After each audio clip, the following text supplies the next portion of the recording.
Hello, Kathleen fans! Ito na nga ha, mukhang nag-usap talaga mga kasombrers no, ang Kathleen about sa pumapa sa usaping pag-inom ng alak. Tapos ito, mga items pala natin no, paunahan natin ay nagkasunod no, magkasunod na namang pinost ng NutriChunks at saka ng Alpha Pro Dog Food mga kasombrers ang advertisements ng Kathleen. So sige, paunahan natin. Kasi 'di ba, paunahan natin yung yung about sa pag-inom mga kasombreros. Kasi 'di ba, nung mga previous years, alam natin na si Ma'am Catherine po ay mataas yung kanyang toleration sa pag-inom mga kasombreros ng alak.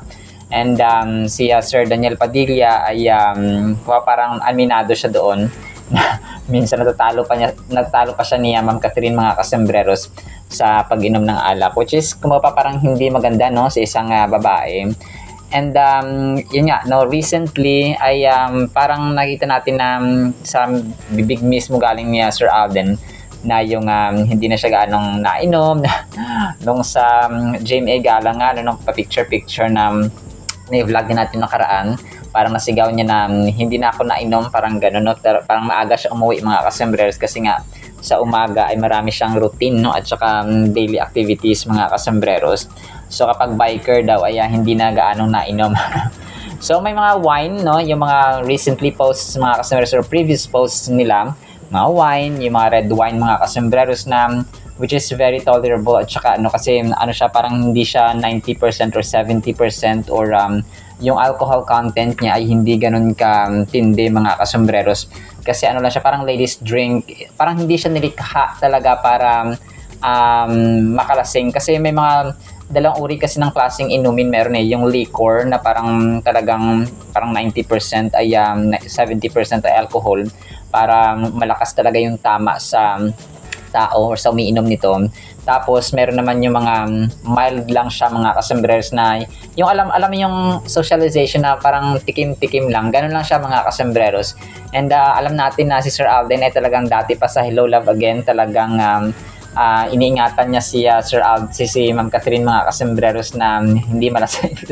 No, sa parang mini victory party nila sa Canada ay parang pinainom niya agad ng tubig no, na isang baso lang, parang isang shot lang yung ininom ni Ma'am Catherine, talagang inabutan niya agad ng tubig or ng water mga kasombreros dun nga sa tumbler. So yun po no, so nakita natin dito yung talagang maturity ng dalawa mga kasombreros when it comes to kasi yung gantong aspect talagang isa rin to sa mga pinag-aawayan na mag-asawa o na mag-partner mga kasombreros, talagang tinitreat na natin na mag-asawa at saka mag-anom. So and yung ganito naman is yung pinag-uusapan nila is parang hindi siya parang hindi pilitan ba na kumbaga pa magbabago ang isang tao ayon sa kanyang desisyon, ayon sa kanyang willingness mga kasombreros. So parang ganito ang dating dito mga kasombreros no. So kasi 'di ba nung sa Australia si Ma'am Catherine, nakita natin na yung pinopost niya parang yung wine lang ba na red wine mga kasombreros. Seriously, para pinopost niya, ito lang ha, Sir Alden, ito lang yung pinopost ko.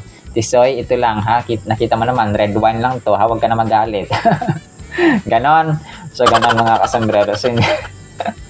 Hindi liquor at saka hindi pampalasing talaga. Kasi nakita ko yung mga previous na mga pictures ni Ma'am Catherine din kasama ng glam team. Talagang lakas nila uminom no. Talagang pwedeng maging tanggera. Sorry po sa mga terms ko. Pwedeng maging tanggera si Catherine mga kasombreros, pero ngayon talaga nagmamature sila. So maliban sa healthy lifestyle na sila ngayon no, gym, workout mga kasombreros ang Kathleen ay nakita natin yung kanilang parang hindi na yung walwal style mga kasombreros. Sorry po sa term.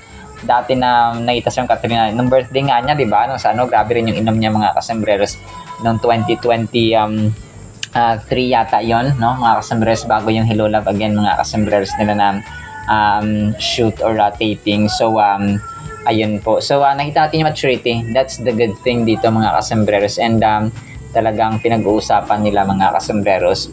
So hindi man tayo literal na no, pero nakita natin kasi yung changes no, bilang isang talaga subaybay araw-araw. At saka dati mga kasombreros, although bago pa lang ako, nakita ko yung changes talaga. Makita naman sa mga posts no ni Ma'am Catherine mga kasombreros dati, at saka niya syempre ni Sir Daniel na napanood ko dati yung kanilang interview mga kasembreros. So, ayun po. So, we're thankful to God, no? And then ito, next item natin mga kasembreros. So, yung Alpha Pro Dog Food, ha? Ano naman, nag-post na naman sila mga kasembreros kanina. So, 3 hours ago mga kasembreros. So, alam na, nagkakasunod-sunod lang yung yung magkasunod lang sila na pinapost mga kasembreros kasi isang tao lang o isang team. Alam natin, Tropang L mga kasembreros, Alvin Tropang L mga kasembreros ang nagtatrabaho nito para sa kanilang dalawa. So sabi niya nito, Alpha Pro sulit August deals up to 10% off. So ito po mga kasembreros. So busy rin si Pops Alden, no? Sa kanyang kaliwat kanang mga endorsements. And then ito, yung The Road pala nila, kakapost lang ng GMA Network mga kasembreros. Yung The Road nila na horror movie ay kabilang na, no, sa pelikulang mapapanood sa iHeart Movies ngayong Sunday mga kasembreros sa isang channel ng parang sister company ng GMA mga kasembreros, yung iHeart Movies. So dati nalala ko sila nanay nung wala pang wifi ay nag-aabang sa iHeart Movies na mga pelikula mga kasembreros. So pero ngayon ay hindi na po, no. And then ito, pinost ng isang Alden admin mga kasembreros, nakakulay green si Pops Alden, no. Parang part yata ito ng kanyang Oxycure na endorsement mga kasembreros. Parang nagpapakute na may sinasabi si Pops Alden. Sobrang pogi, sobrang igop ni Phenomenal Box Office King. Parang parang 4th year high school ang peg ni Phenomenal Box Office King dito mga kasembreros, no? Talagang parang lang siya, parang sobrang bata niya mga kasembreros. And then yung Magnolia, yung full version niya mga kasembreros na The Scoop ay in-upload, no, ng Newswatch Plus mga kasembreros, yung full version ng ganap doon nga sa 100 years na celebration ng Magnolia mga kasembreros, na kung saan nga si Ma'am Catherine, si Sir Alden at saka si Ma'am Juday at saka si Ma'am Marian Rivera were part of this historical. Kasi pati rin pala si Sir Marvin Agustin, andun rin po pala mga kasembreros sa Magnolia 100 years celebration mga kasembreros. So ayun po. So kaka-post lang kasi nito ng Newswatch Plus na Facebook page mga kasembreros, kung kaya separate ito, no. Kasama din po doon yung influencer nga na si Ma'am Abby Marquez na sobrang sikat mga kasembreros. And then ito, papakinggan natin ito. Karugtong ito nung sinabi ni Pops Alden kanina dun sa question ng Kapuso Girl mga kasembreros. Parang yung tanong dito is paano ka naging proud as Kapuso or as an actor mga kasembreros in general. So pakinggan natin ito, and then sana po ay pakinggan rin po natin ang Word of God afterwards. So blessed evening po sa bawat isa. Today po is August 8, 2025 po. Friday na po. I'm proud to be a Kapuso dahil nananatili ang aking integridad at ang aking pagmamahal sa aking trabaho, dahil naiimpluwensyahan ako ng mga taong nagtatrabaho sa loob ng network. And of course, my bosses has been very supportive with all the things that I want to do and I'm gonna be doing. So it's a very nurturing culture, what we have here right now, especially with the changing times of content production and yung pag-provide natin ng content to our audience and to our to the people who's hungry for information. I think GMA has done a good job when it comes to reinventing itself and adapting to the change of times that's happening around us. So ganun naman, a constant evolution makes you relevant and makes you resilient. And with everything that has been happening for the past 75 years, nilaban at lumaban ng GMA Network. That's why it's here and now celebrating its diamond anniversary. I've been very loyal with this statement, and I think it still is the same. It's really one true love. I think One True Love was my breakthrough. No, not was, is my breakthrough. And because of that show and the people who's part of the production, especially our director, Direk Andoy Renay, and to all the writers who has written that very beautiful story, that very beautiful, pure story. And I'd like to consider it as one of the classics of GMA. Doon ko na-gain yung confidence ko as an actor. Doon ako mas nagtiwala sa sarili ko na marunong naman pala akong umarte kahit papaano. Or marunong akong umarte. Yan, baka sabihin kasi masyadong humble. But anyway, yes, I think that's really one for the books for me. Marami pa actually, but kung babalik tayo in the beginning, One True Love yun. I'm Alden Richards, and I'm very proud to be a Kapuso. At para po sa ating Word of God ay sobrang ganda po nito ang title, Salamat sa Pagtama. Psalm 16 verse 7, I will bless the Lord who has given me counsel.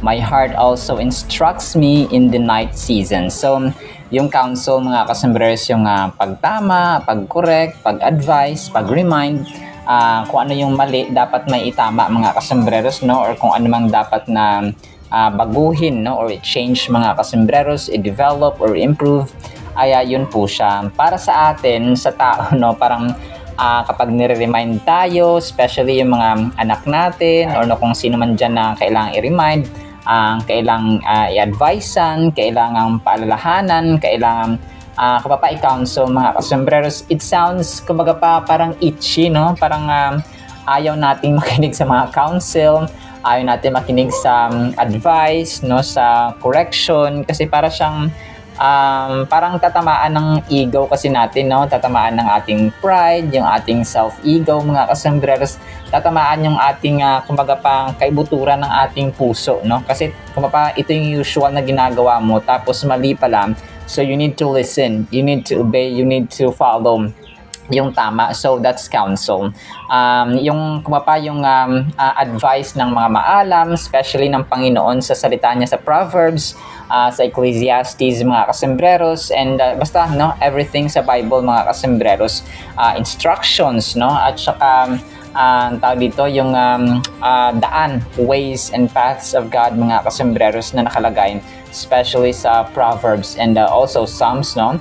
All-in-one din kasi ang Psalms, maliban sa kumapa ang salitang ito ay nagdo-draw closer sa atin sa Panginoon. Nilalapit tayo palado sa mga Panginoon mga kasembreros. Every time you read Psalms mga kasembreros ay may corrections, may victory, may kumapa more on emotional responses and emotional stages mga kasembreros, and praising the Lord, of course, no.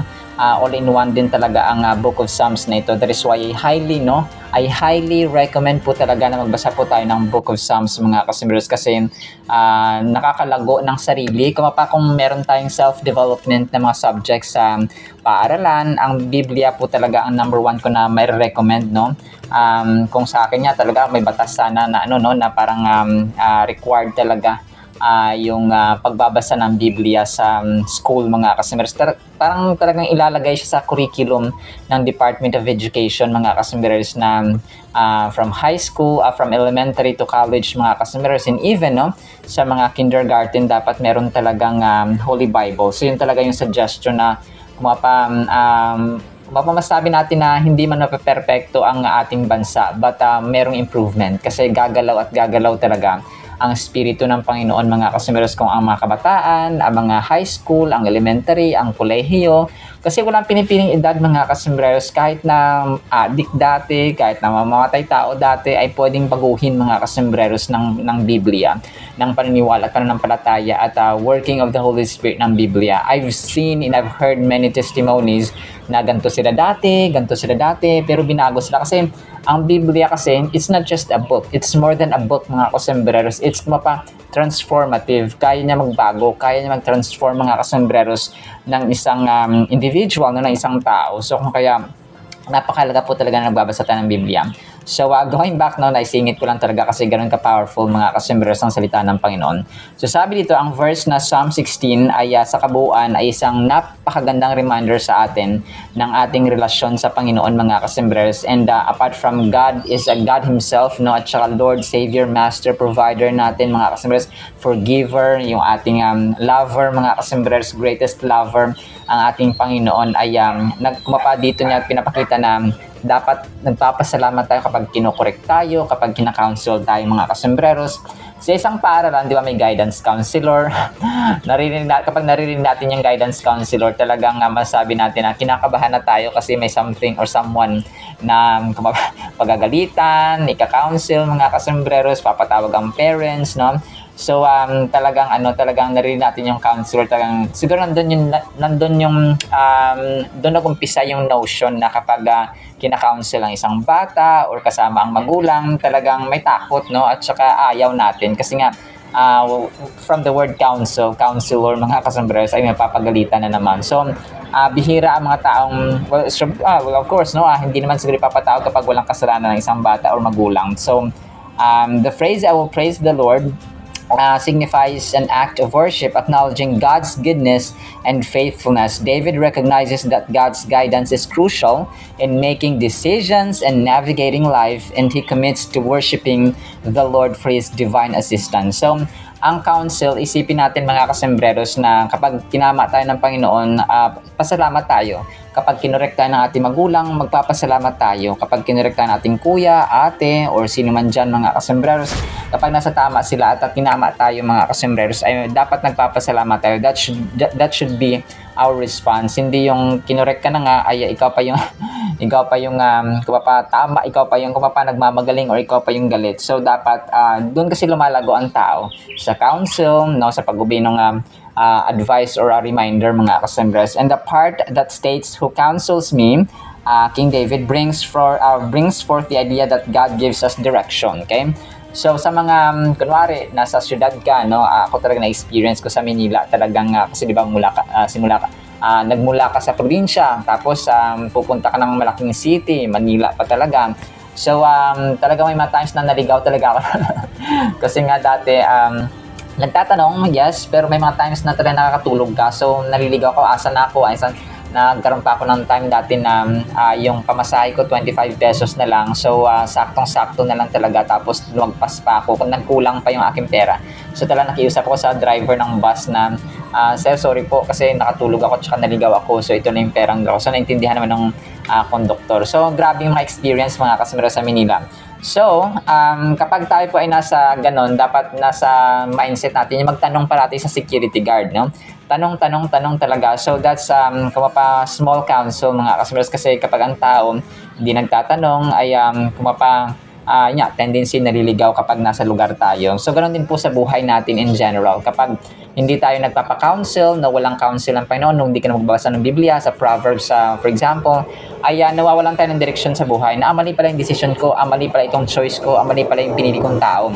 So, worst to worst ay kapag maling tao ang iyo pong na partner or na pangasawa mga kasembreros. That is why wag nating madaliin ang pag-aasawa. David mentions that the Lord counsels him. This indicates an immense trust in God's judgment. So immense, great, napakalaki ng kanyang tiwala sa Panginoon, kasi every time na pag kina-counsel ng Panginoon, ibig sabihin may redirection, may pagtatama. So sa kaliwa ka naman, dapat nasa kanan ka. So ganun. So we too can learn from David's example by seeking God's advice through prayer and the scripture. So yun ang ating dapat gawin. So as I'm always reminding dito na, and the Bible, no, talaga nagsasabi na ang pagsisik, ang paghahanap, ang pagbabasa ng Biblia, ang panalangin mga kasembreros, ang pag-worship sa Panginoon, yun talaga yung best practices. Dapat lifestyle natin siya, yung pagbabasa ng Biblia, part na ng daily routine natin, kasi nga tayo ay kumakain ng 3 beses ang araw. Yung ating kaluluwa din ay dapat kumakain mga kasembreros, kasi hindi naman material food ang kailangan ng ating kaluluwa, kundi ang salita ng Panginoon sa Holy Scripture or sa the Holy Bible mga kasembreros. So dapat naunawaan natin na ang pagtatama is a part of learning and growing process. Hindi po siya kasi 'di ba parang sa isang tanim, na kailangan siyang i-trim minsan yung mga dahon. Dito kasi yung mga sitaw, talagang kailangan i-trim yung mga dahon mga kasembreros, bawasan ba? So para mamunga siya ng marami, mamunga siya ng mas masagana mga kasembreros. Same goes sa ating buhay, kailangan may tanggalin, kailangan may putulin, kailangan may bawasan kailangang maidagdag din, no? So, ganun mga kasombrers, dagdagan natin ang ating pag-ibig, pasensya, pangunawa, pagpapatawad, humility, no? Dagdagan natin. So, bawasan natin yung kayabangan, bawasan natin yung mga kaaway natin. Bawasan natin yung inggit, bawasan natin yung pride. So, as much as possible, tanggalin natin yung mga kasombrers sa ating buhay, no? Kasi nga, hindi siya nakakapag-dulot ng mabuti sa ating buhay in general, at maging sa ating mental health, mga kasombreros. Alright, so kung kaya pag tayo po ay tinatama, kinokorek, dapat tayo magpasalamat. So yun lang po sa ating Word of God, ha. Nawa po ipagpalain po tayo ng pag-ibig, pananampalataya, pag-asa, and then teachable heart na kapag tayo ay tinatama, ay tayo po ay nagpapasalamat. In Jesus' mighty name we pray. Amen and amen. See you sa next segment, mga sulusan pa. Alam po.